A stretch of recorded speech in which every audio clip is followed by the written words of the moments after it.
Okay, so could we have Kathy Jack, Kathy Harrison, Roger Wilson, and Mark Taylor, Professor Mark Taylor, up on the stage, please?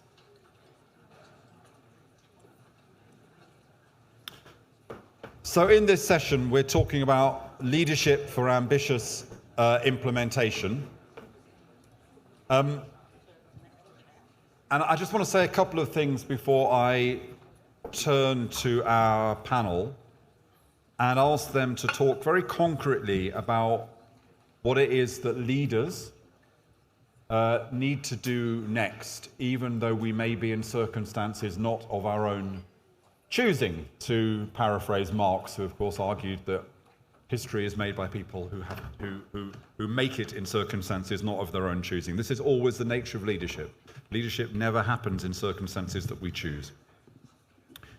So I'm going to ask you to respond to that challenge. What do we do now, despite the challenging circumstances we find ourselves in?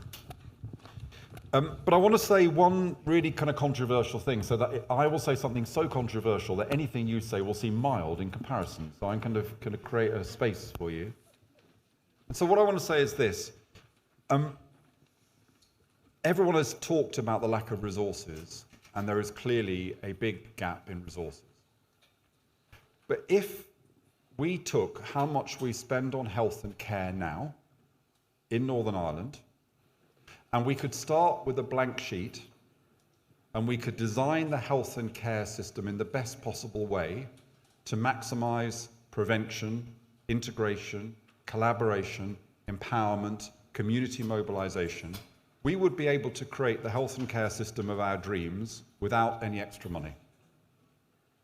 Now, we can't do that because we have a legacy system. In all sorts of ways, we have a legacy system, and that legacy system means that we have a bucket with holes in the bottom, and the holes in the bottom is the legacy. And so we understandably, because we have a bucket with holes in the bottom, are calling for more money to be poured into the top of that bucket, and that's what we need. But we have to repair the holes as well as demanding that more is poured into the top. And if we can ultimately repair those holes, we can get to a stage where actually it isn't always the story of the health and care system. We need more and more and more. So that is the challenge, it seems to me, is to both, yes, call for what we need now in order to sustain a system in crisis, but also have the determination and the vision to try to create a very different kind of system. And that is the leadership challenge. And that is always, it seems to me, the leadership challenge. Coping with what is in this window, which is now urgent, pressing, demanding, but also this window, which is the vision of where we want to get to, and how do we solve these problems, these urgent, difficult, now problems, in ways that align with a vision of transformation. So that is the challenge that I'm going to give our brilliant leaders to respond to. I didn't tell them I was going to do that, but you know, that's a sign of their leadership skills, is their capacity to respond on their feet. So, Kathy, I'm going to go to you first. Okay, so you're quite right, Matthew. If we could perfectly design it, we wouldn't have designed it the way it is at the moment. And therefore, the challenge is that we have to be even more radical, and we have to break it and rebuild it.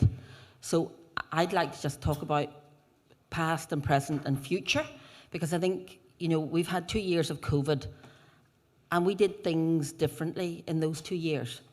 We were really agile, flexible, and we were rapid adopters of new ways of doing things. And I saw the system in Northern Ireland work like never before. So I saw the allocation of ICU beds right across the region. I saw the sensitivity to our oxygen levels on our medical wards. I saw COVID assessment centres rapidly stand up. Now, we didn't get it all right. So there was vulnerable, there were older people and their carers who felt abandoned in the community because we were not agile enough and our focus was too much on secondary care.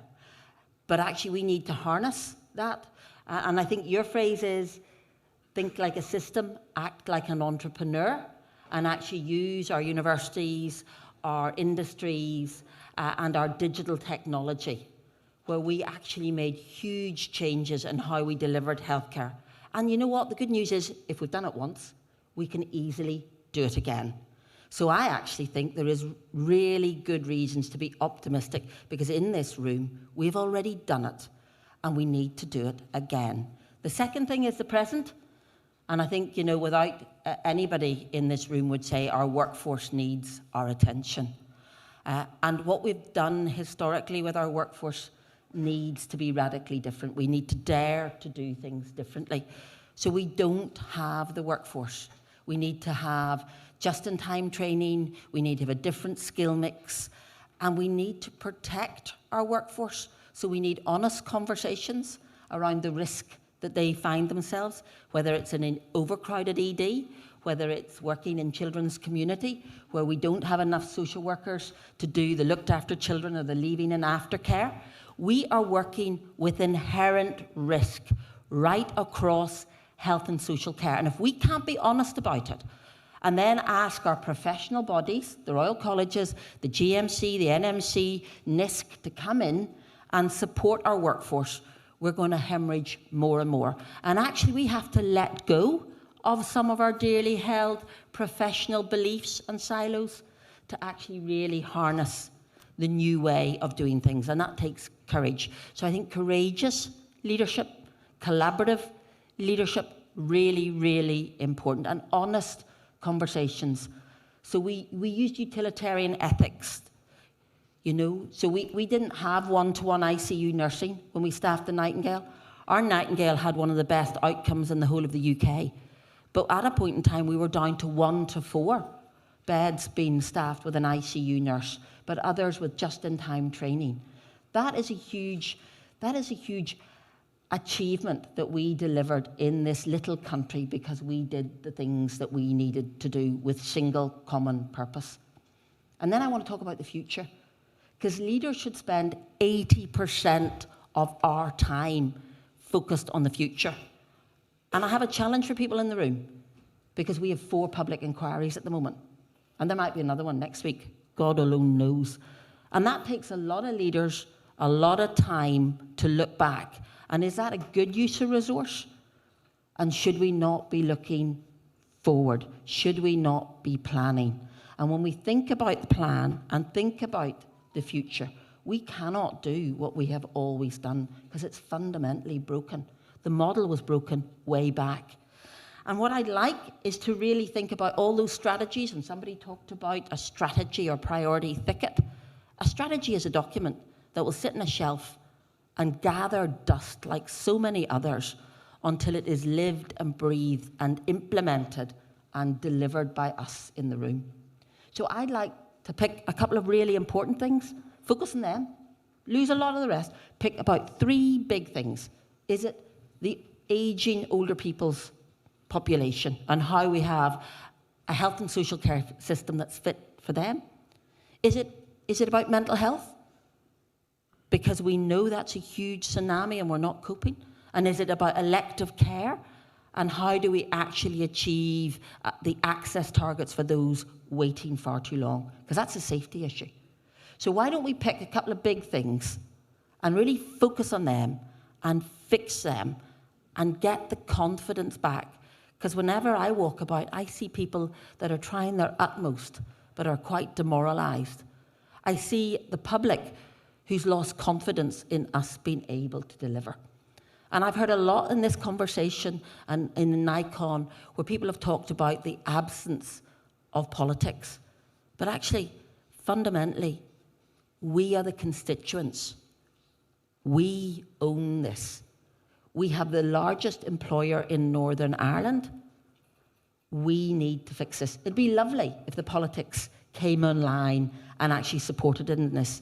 But I'm not going to wait for the politicians to come and give us a mandate. Because actually, we know that we have a mandate. We know what must be done. And the status quo is unacceptable. So I think we have to tell the narrative. And if we can't tell that narrative that makes sense to our staff or the public, then we as leaders have fundamentally failed. Because let's be honest, the public, our service users, our carers, our patients, they're the same as the political constituents.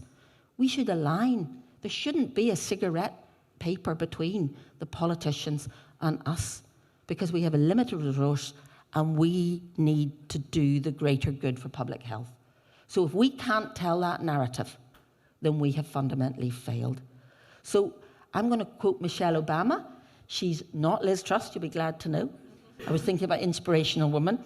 And she actually said, your success will be determined by your confidence and fortitude. And I actually think the next 12 and 18 months, it is about our success will be determined by our confidence and our fortitude. And before we leave this room today, I'd like to have signed up to a mandate for 2 or 3 things that will be fundamentally different for next year. That's what I'd like to see out in NICON, because that's what success will be about. Cathy, thank you.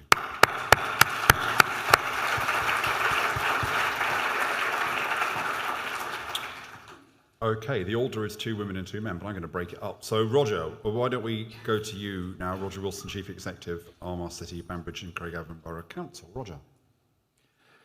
Thank you, Matthew. And I suppose what I want to maybe try and do is take a broader view in terms of public sector leadership, but a lot of the points that Cathy was making, we maybe pick up during the course of the discussion, because a lot of what you were saying, Cathy, certainly resonates with me, my organisation, and certainly the sector itself, Matthew. But I suppose, first of all, thanks very much for the invitation to be here. It's really important that local government is part and parcel of this conversation. When I look at the services that we don't provide that terribly many on our own. It's about partnership working, it's about collaboration. And listening to the conversation in the room, part of yesterday and today, I think one of the things we in local government, and maybe ourselves, are pretty poor at, is actually telling our story and telling how much is actually going on. Listening to the Wigan deal this morning, there's a lot of good stuff happening in Northern Ireland. We're maybe not completely aware of it. If I look at leadership in the public sector, or leadership in general, it's a really tough gig. In the public sector at this minute in time, it's a really hard place to be. It's not easy generally, but public sector it is. But we have chosen, all of us in the room, to work in the public sector for a particular reason. It's because we want to make a difference. We want to add value in people's lives. We want to make our places the best that they possibly can be. So it's a conscious choice that we've actually made to work in the particular areas that we're in, but also to be those senior public leaders. It's a privilege. It's a privilege to serve our communities, whether that's across the entire province or in our local areas. And one of the things somebody said to me a number of years ago, for those of us who don't enjoy our work, or who don't enjoy doing the job, or who don't want to make a difference, well, there's no bars on the windows. There's nothing stopping people from moving on and letting the good people into our organisations. And that, for me, is key. The work that we are doing, the world that we live in, it's all about people. It's the people that we're serving and the people that we're delivering services to and with. But it's also about the people in our organisations. It's about attracting talent. We're up and running about 7 years now. There was the big thing about RPA, new councils, big super councils. We're not really that big, particularly whenever we look at the budgets that are across the water. But one of the things I was very conscious of was, whenever I was putting my team together, it was the whole attitude of the senior staff. And we adopted the view that they had within the private sector of hire for attitude, fire for attitude. People can develop the skills, the technical abilities, but if you aren't wired the right way to deliver and point in the right direction of where we're going, well then it's always going to be an uphill struggle. In terms of people, it's about relationships, it's about building those partnerships, and it's about that servant leadership and being kind, working alongside people. For me, the public sector leadership at the minute, it's really, really hard, as I was saying earlier. I've had to change how I work. It's about not taking second best. I can no longer, and my teams can no longer, because of the scarcity of resources, because of the public scrutiny, the demands on us are so much greater and so much more challenging. We can't take second best anymore. We can't be precious about who's delivering the output or the outcome. You know, the saying is, success has many fathers, but failure is an orphan. Well, I don't really care in my local community whether it's me that delivers something or our organisation, whether it's in health, whether it's in education, whoever, it's important that we make that particular difference. So let's not be precious about it. As a leader, it's about being intentional. It's very easy to go into work every day and just get into the daily grind. I think where we're going, it's more and more about what are we consciously doing? How are we driving a new agenda? What are the choices that we're making? What are the projects and the pieces of work that we're focusing on? I think it's very easy, Matthew, to focus on we're not collaborative, we're not doing a lot of work, or we need to do more. I mean, I could list loads of examples, particularly during the pandemic. And I mean, one of the points that Kathy was talking about, our response to the pandemic and how we scaled up. We scaled up really quickly. We worked across government in a really impressive way, but it wasn't sustainable. I don't know about you, but I noticed the really good people stepped forward and were there consistently. Those other people, they ran for cover. And it's about how you build that sustainability, that pace into our organisations. The collaborative approach, it's not completely contagious in our organisations. I think as a leader, that's what we need to find, is how we can make that much stronger. So for me, I remember, Matthew, hearing you talking about, the two screens and the strategic and the operational. Again, it's us looking at where are we focusing on, what is it that we need to do, and getting that balance just right. The positive for me is Northern Ireland's a really small place. We know people, we have those relationships. It's the power of relationships. If we need to get something done, we usually have somebody's email address or phone number. We can pick that phone up. Yes, there are system failures. We know the politics, we know the budgetary challenges. I don't think it is about money. We have done work across sectors where we've been duplicating effort, and whenever we've worked together, we've actually led to savings. So it can be done, Matthew, and the quality of what we can deliver as well. So the responsibility is on us to try and drive where we're going and not just be passive and then to complain about it. Roger, thank you.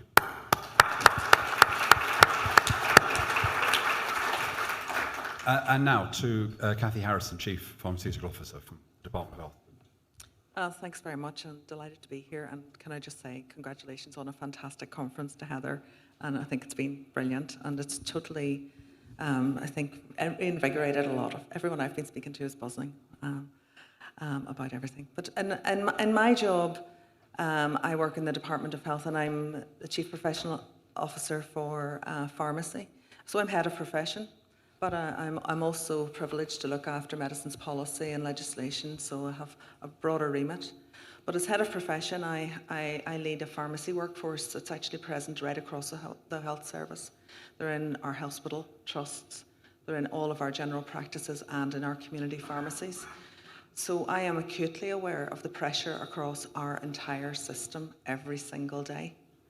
And I think that for me in leadership, I don't work on the front line, but everything I do is to support the front line. And it isn't necessarily about today, although we do, unfortunately, because of our situation in Northern Ireland. I don't occupy a completely strategic space, and sometimes we do have to step in. But generally, my job really is about long-termism and stability, and about giving the workforce the confidence that someone is thinking about that, and not only thinking about it, doing something about it. So I totally support Kathy's view of the health service priorities for activity within the health service, but at a strategic level, we must retain the focus on long-termism. So I will be committed to the long-term priorities for the well-being of Northern Ireland that pharmacy can impact on through medication safety, through sustainable use of our huge medicines budget, which is now exceeding £600 million a year, and also a huge emphasis for me on our workforce. But one of the other things that I'm passionate about is innovation. And I think within my world, I have created space for innovation, because I don't have all the answers, and I would never, ever expect that me or my team would. So I need to put my problems out there So in how I work is I have space for innovation, and I think that's one of the big themes I've picked up on here is there's so many people want to work with us in health. There's so many people have great ideas, innovative ideas, different approaches, and we really need to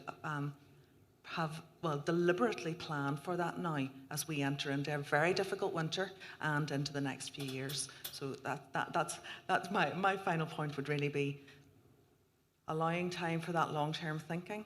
It's good and also it's important. That's a big part of leadership, and also embracing innovation and working with our partners. Thank you. Great, thank you.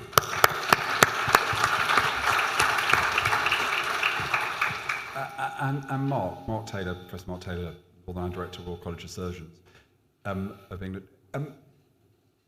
I know you're quick on your feet, so I'm going to throw a question at you, which is that quite often the debate about health reform, professional interests are seen as a barrier to change. And I think you don't have to kind of overinterpret what Cathy Jack said too much to see that's a little bit of her story as well. So in terms of this desire for change to repair the bucket as well as pouring water into the top, what's your kind of view of how we can mobilise professions as part of change rather than them feeling defensive about change? Thank you, Matthew, and thank you, everybody. And I was actually preparing the answer to the previous question. But Matthew, I think I think you've made a very valid point. Minister Swan used to say that he didn't fear the professionals, he didn't fear the public, he feared his fellow politicians in the transformation journey. And I used to correct him and say, no, I actually think the fear lies with us as the professions. And I think it's fair to say that the professions can play safety cards, can play the card of we don't like change because we do it a particular way. And it's very much back to motivating, walking the patch, and confirming the reasons for change, and ultimately, and it sounds very corny, putting the patient at the centre, the service user at the centre. And quite often we fear change. An example, if you will allow me, is that in Belfast Trust we had 3 emergency surgery units. It took 7 very painful years to create a single emergency surgery unit in Belfast. We were all part of the battle. We all did not want change, and yet today we celebrate the most patient-centred, consultant-driven, consultant-led, consultant-acted-upon service that we could have had, and now we all accept it, but it took 7 years to achieve that. So we've always known from Bengoa that we have the National Health Service and the need for a national transformation service. In terms of the review of general surgery, which I can talk about, it has been critical that every time I and my colleagues have looked over our shoulder that our followers are with us. And that has been difficult at times. And it's very difficult for the Department of Health. It's very difficult for trust chief executives at times to challenge the clinician. And unfortunately, because we have the longest waiting lists in the United Kingdom, because we have primary care on its knees, because we have delayed ambulance response times, we as clinicians have to have some very bruising discussions. And I can tell you, Matthew, that in the surgical fraternity, we have had those bruising discussions. And the second example of that is eye surgeons challenged me 5 years ago, and they said, you're wanting us to travel 30 miles to do cataract surgery. And I said, but wouldn't it be joyful if in that theatre you got 2 extra patients with cataracts operated on? And they said, but that's a waste of my time driving there. And I said, but 2 extra people would benefit. And they said, oh, well, yes, I suppose you're right. The worry was that in that conversation, there was no discussion about what could fill the theatre that they would vacate to do the surgery elsewhere, that what other specialty would benefit because the word we heard in Bengoa was silos. We are still in our silos now. My glass is always full. Kathy's glass is actually full. Yes, 70% of it's air, but it is full. For me, not that Kathy's talking with air, just the glass. For me, we have already had some of those difficult conversations. We have already had the debates, and I think we now owe it to every single patient to follow that through. And my final point is, we talked in Bengoa and Delivering Together about collective leadership. We talked about compassionate leadership, and I have never seen cruelty to the system as I have seen in the past number of years. No leader is in to do a bad day's work.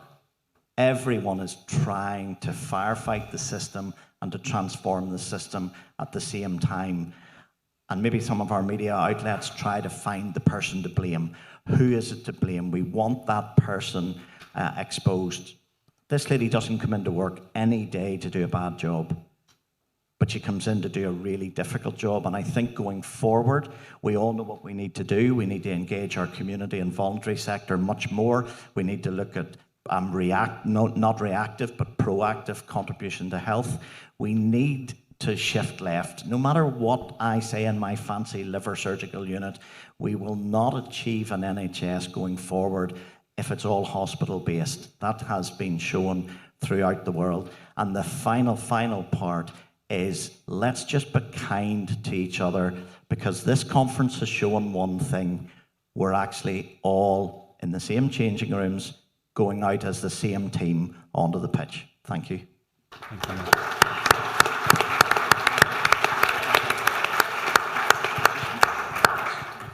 I don't have my watch with me. What time is it? I was there. I'm not worried. 22. Good. We got a bit of time.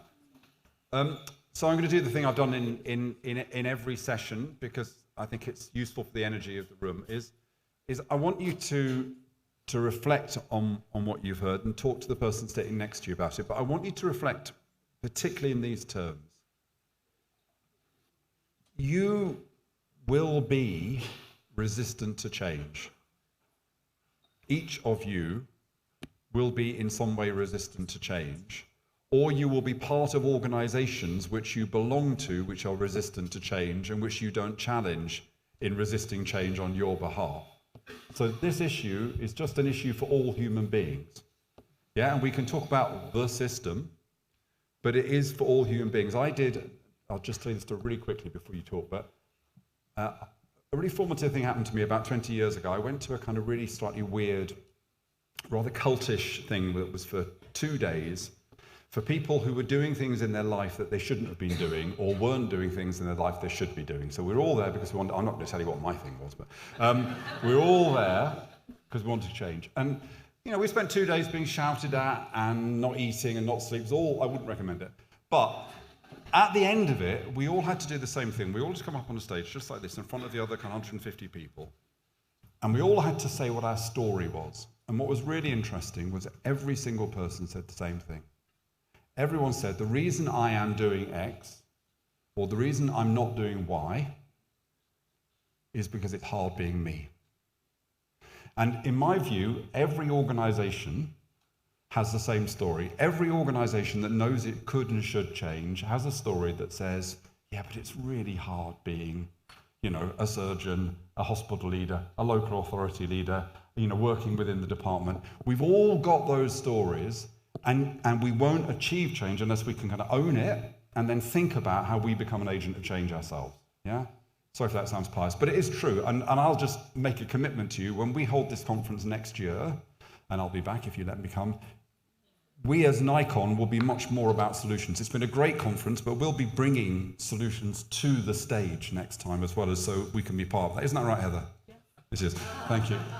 So anyway, going to give you 3 or 4 minutes just to talk to the person sitting next to you, reflect on what you've heard, and then let's have contributions at the end, yes, in the form of questions, but let's have them also in the form of, well, this is something that I think I could do, or something that I can change in my organisation or whatever. Let's give that kind of feel to the final bit of the day. Thank you very much for entering into the spirit of this. So, let's just get, Heather's got the mic, let's just get 5 or so, let's make them fast, dynamic contributions, and then I'm going to bring the panel in and give them 1 minute each to give us a final thought. Okay, so who's first to say something that's arisen from the conversation they've just had? Yes. Thank you, Matthew. We had a brief conversation just about, I suppose, all of the changes that are there, but I think probably both of us have decided that the focus has to be on the community rather than acute. And we constantly put up acute beds to try and manage the crisis, when actually we should be saying to people, we need to do this very differently, and actually you don't need to be in hospital, and at times we are making you worse. So I think it's a commitment to that very strongly. Brilliant, fantastic, really good.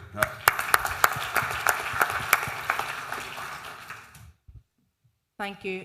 What we discussed at our table is really some of the points that I think both Cathy's made very well. One is that as a group of senior leaders in this room, we do need to spend more of our time looking forward. We spend too much of our time firefighting, and if we all spend all of our time supporting the front line, then we won't be able to help us move forward. And the other point we talked about was really, this has to be within our gift. We have the ownership, we have the commitment, that's absolutely clear. It's been a fantastic event, I think. So within our own organisations and as system leaders, what are we going to do differently? And it's not a little bit of everything, it can't be. I'm absolutely committed to doing 2 or 3 things and trying to sort them out, trying to make them better, and trying to get that public messaging and public confidence back. So going back in for us, it's thinking about, let's take brave decisions about disinvesting in acute care and reinvesting in social care, getting our independent sector providers around the table with us, looking at solutions and trying to take away from the silo working between particular areas of our service. That and 2 big messages.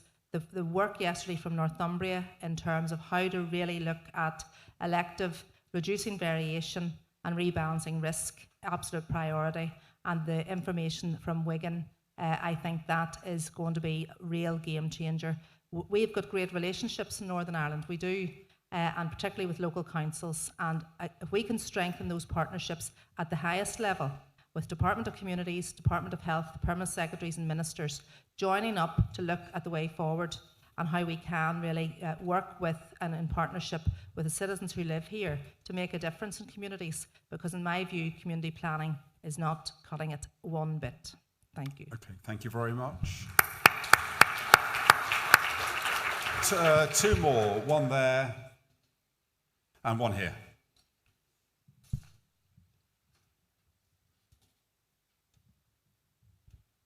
Three things: Wigan, Northumbria, social care. Very good. Somebody over there? And here. Like a slalom down there? Hi, I'm one of those endangered species called a GP. And I totally agree with Maria and others that we need to move care to where the patient is. But to do that, we need to think about how we do that, in that in Northern Ireland we spend more per head of population on healthcare than anywhere else in the UK, but yet we only spend 5% in primary care, where over 90% of consultations currently happen. And I mean not just GPs, I mean all of primary care. So we need to transfer those resources out to primary care so we can deliver the change in primary care. And until we do that, that'll never happen. So I think there's something really exciting there about, sorry. What is it primary care could take on in terms of a more diverse workforce, in terms of a more proactive approach to population health, in terms of being a real system player, and doing all of that, then having more resource to be able to make a real, I think there's a real opportunity for a kind of positive sum conversation. Then I think NICON would love to work with the GP feds on that. So 1 minute, no hesitation, no repetition, no deviation. And we'll do it in reverse order. Mark. So, Wigan, Northumbria, we all mentioned social work.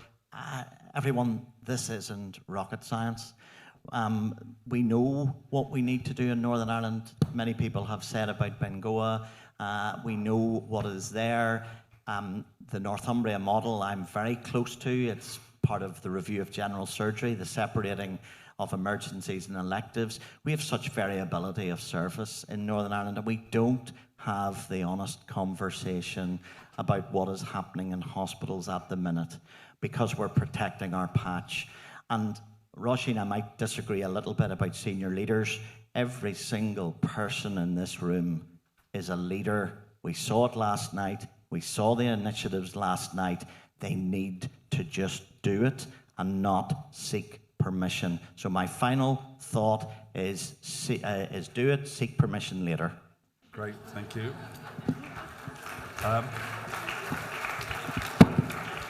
Kathy Harrison. I think Mark's, you used up all of the last words for everyone, no, I think it's for me. I think it's about we have to believe that we can change. So first of all, we do have to dig in now for a few difficult months, more months over the winter, there's no doubt about that. But we have to believe we can change, and we do have to really give some space for some of that big thinking that needs to happen. Totally support what Francis said about primary care as well. So that's all. Great. Thank you. Thank you. And my experience is when we talk about the centre, the department, in an undifferentiated way, it just disguises the fact that wherever people work in the department, the centre, or whatever, they are change makers. And if they have a proposition, they want to build an alliance for change. That's always my experience. So, Roger. A couple of things. I suppose listening to you about the change. When we have gone through our journey, everybody was up for change until it was standing about a metre in front of them, and they realised that it was their time to go through that particular change. So there's an emotional intelligence piece about understanding our own role and our own responsibility of driving that change. Picking up on the point about thinking to the future and being strategic, there's nothing I would love more than certainly my senior team to be able to do the jobs that they've been employed to do. The upward delegation that takes them away from being strategic and being able to focus on what are the projects, what are the programs of work that need to be delivered on. So that certainly is something that we're talking about, and it's empowering those people. We heard about that earlier today as well.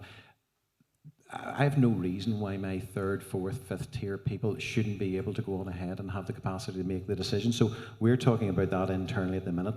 They're not needing the permission from me or from our council to go on ahead and do the things in the community.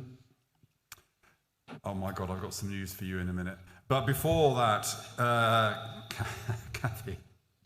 Okay, so just really closing on the Northumbria, on Wigan and on social care. I'd like to say Northern Ireland is the perfect size, and we're an integrated health and social care system, and we all know each other, so our relationships are sound. That's the first thing. The second thing is that we have a superb workforce, and we have a great society who over COVID really did the right thing and did it well, and we should never underestimate what our society and what our citizen leadership can actually do. And thirdly, I think we need to be intentional disruptors, strategic intent to disrupt the status quo, because actually it is unacceptable to continue it. But we need to do that. So that's the three things that I'd like to leave with us. Let's rock the boat, not fall out, but actually change the direction that we're going in, because we can't afford for the health and social care system to collapse. We cannot. That's what we need to do.